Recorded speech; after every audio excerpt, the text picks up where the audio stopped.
Do you believe in fairies? Does belief in fairies sound silly? Have you ever considered the possibility that aliens or cryptids are real? The line between the two isn't as hard as we often think it is. Hey Fae folks, settle in. It's time to look at the top 10 cryptids with fairy traits. Don't forget to like and subscribe for more fairy content. First on our list, giants. Does the word giant call to mind fairy tales like Jack and the Beanstalk? While giants aren't confined to fairy tales, there have been a number of modern sightings of giant humanoids.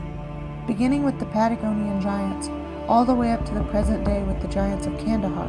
In the 1500s, Ferdinand Magellan reported that giants lived in Patagonia, a region of South America encompassing Argentina and Chile.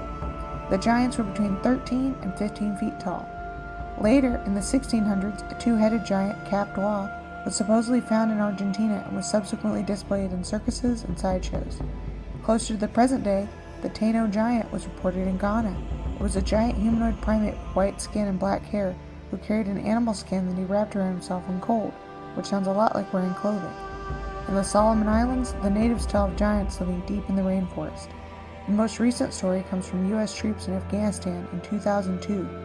Allegedly, they fought 13-foot-tall giants called the Giants of Kandahar and killed one of them. Not only do all these point to the continued existence of giants, but the locations of these stories point to a continuity of giant sightings.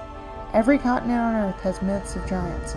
The Giants of Kandahar are particularly interesting because of their location in the Fertile Crescent, where the world's oldest giant story, that of the Nephilim, come from. I talked about them in my last video, Close Encounters, Fairies and Aliens, Part 4, Close Encounters of the Seventh Kind. Number 9. The Dogman. I'm grouping all modern dog person / werewolf sightings into one entry. Basically, we've never stopped seeing werewolves, we just started calling them by other names. Examples include the Dogman, the Michigan Dogman, the Beast of Bray Road, Deweo, the Palmyra Wolfpack, and Rougarou. There are werewolves in nearly every mythology. The Dogman, sighted in remote parts of North America, as well as other similar stories such as the Beast of Bray Road, Deweo, and the Palmyra Wolfpack, could be modern incarnations of the Native American skinwalker myth, for example. Alternatively, these beings came with European settlers, and a direct line can be drawn from the French loup-garou and the Cajun rougarou. Up next is the Hatman. The Hatman is a shadowy figure wearing a top hat or fedora who appears in bedrooms at night when you are between waking and sleeping. Sometimes he is also a sleep paralysis demon, immobilizing the person who sees him. Many people on the internet claim to see the Hatman. There's even a website, the Hatman Project, that collects true stories of the Hatman. The Hatman is similar to two different mythological beings. First, sleep paralysis demons, monstrous beings who appear at night, often sitting on the victim's chest and paralyze them, which appear in most cultures. Examples include the Turkish Alpasti, German Alp and Mair, and the Sardinian Amontador. The second mythological creature the Hatman reminds me of is the Boogeyman, which appears in various forms around the world. One that seems particularly similar to the Hatman is the Silesian Bebop, which wears a hat. The Slenderman is the seventh creature on this list. Now, technically the Slenderman was created as a creepypasta and is not technically believed to be a real being, but it draws deeply on existing myths such as the Pied Piper, the Earl King, and of course the Boogeyman, and cryptids such as Pale Crawlers and Shadow People. The Slenderman is a blank-faced, long-limbed humanoid wearing a black suit. He steals children, which if you see my Twitter account, you know is a super common trait of fairies. In one of the first images of the Slenderman, he seems to be taking a group of children somewhere, like the Pied Piper.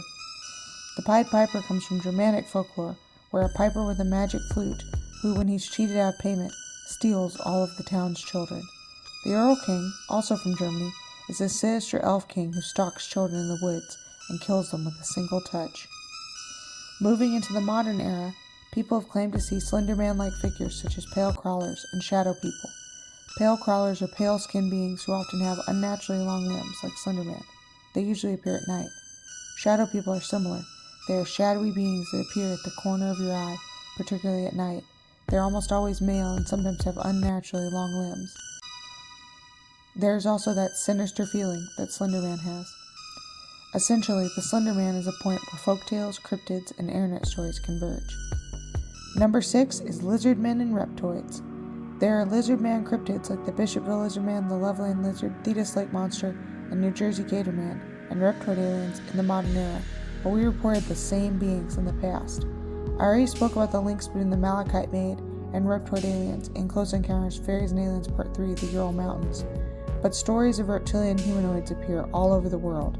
Some examples include the Japanese yokai Garappa, Kappa, and Magaraka, the Vietnamese dragon lord Lac Long Wan, the South Asian Naga, the Armenian, Indo-Iranian, and Turkic Shamaran, the Maori Mainana, the Hawaiian Mo'o, and the Lithuanian Serpent King Zilvanus. In the fifth spot are ghosts and poltergeists. Many people today still believe in ghosts or even poltergeists, but fewer people believe in fairies, knockers, or brownies, but they are essentially the same thing.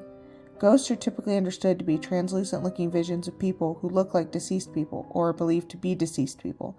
They sometimes pass through walls, are more likely to be seen at night, and haunt specific locations. Many of these descriptions match those of fairies. In Robert Kirk's The Secret Commonwealth, he describes fairies as fluidous spirits and light changeable bodies like those called astral, somewhat of the nature of a condensed cloud, which sounds a lot like ghosts. Many fairies have night associations or appear at night. Again, The Secret Commonwealth states that fairies are often seen at twilight. Remember Reese and Llewellyn from Close Encounters Fairies and Aliens? The fairies dancing appeared at night. Fairies are often linked to specific locations, such as brownies and bachans, which live in houses and barns. Poltergeists are disembodied spirits that cause banging noises and the breakage of objects in the home, but they're not just a type of paranormal phenomena, they are also fairies. Many fairies in mythology behave the same way, such as knockers. I linked 2 knocker stories in the sources in the description. Number 4, the Toronto Tunnel Monster. In Toronto, Canada, there's a network of underground tunnels built over existing rivers and streams, and in 1979, a man supposedly had an encounter with a creature in a tunnel. He described it as thin, long legs, almost like a monkey, and about the size of a child. It had piercing and slanted eyes that glowed a terrifying blood red. The creature ran towards him in the darkness and hissed at him to get out. He obliged and quickly ran out of the tunnel. It has commonly been linked with the indigenous myth of the Meme-Gwese, which are small, hairy, river-dwelling water spirits. Up next is Bigfoot.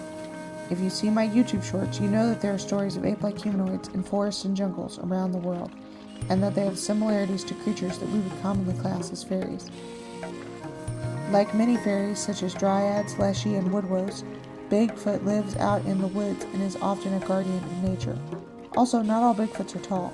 Some, such as the Agagwe, are short, like many fairies. In second place is the Mothman. First seen in 1966 in West Virginia, the Mothman is a red-eyed, 6 to 7 foot tall birdman. After the first sighting, sightings continued until the 1967 collapse of the Silver Bridge, which some saw the Mothman as a harbinger of.